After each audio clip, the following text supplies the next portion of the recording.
I'm about to tell you something that may upset a lot of therapists. Because for years, anxiously attached women have been given some version of the same message. You're too much, you're overly emotional, you're too needy, you're too sensitive, you care far too much, you need to stop caring so deeply. And honestly, that advice completely misses the real issue. Because after years of working with thousands of women, I've discovered something rather surprising. Many anxiously attached women actually make incredible girlfriends.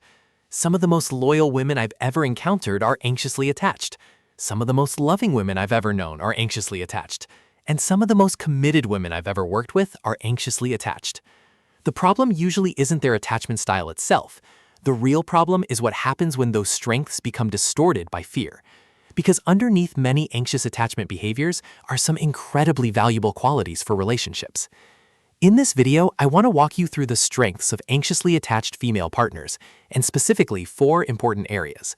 First, why anxiously attached women can often be exceptional partners. Next, which qualities men secretly desire the most. Third, how anxiety can sometimes twist those strengths into unhealthy behaviors. And finally, how you can preserve the gifts while leaving the suffering behind. So let's get completely honest about anxious attachment. To begin with, anxious women tend to care deeply about the people they love. This is one of the first things people often misunderstand. I've heard people say that the kindness of anxious people is simply a disguise for getting their own needs met, that their love isn't genuine. But most anxiously attached women don't struggle because they don't care enough. They struggle because they care so intensely. They know what relational pain feels like. They know what it feels like to feel unwanted or unloved. And because of that, they don't want other people to experience the same kind of pain. So they notice things, they pay attention, they think about the relationship, they emotionally invest. Some of the biggest complaints I hear from both men and women today are, nobody seems invested anymore, nobody seems intentional anymore, nobody seems committed anymore. And meanwhile, anxiously attached women can be the complete opposite. They care deeply.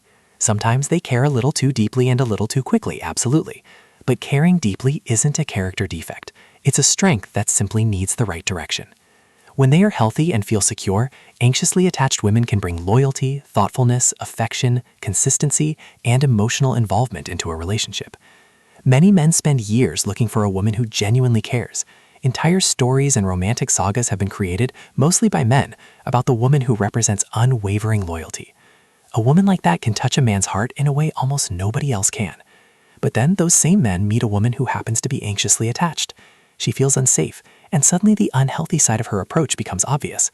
Then they tell her that she herself is the problem, instead of recognizing the lack of safety underneath the behavior.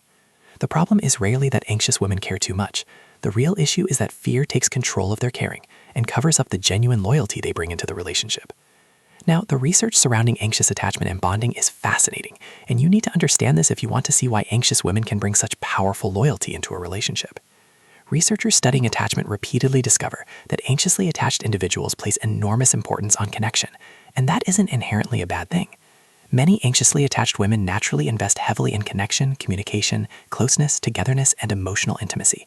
In fact, they are often among the people most likely to consume attachment information and actively learn relationship skills.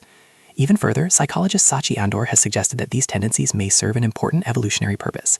His social defense theory suggests that anxiously attached individuals can function almost like sentinels within a group. They detect potential threats sooner, remain alert to possible problems, and warn the people they care about when something doesn't feel right. At the heart of that vigilance is investment.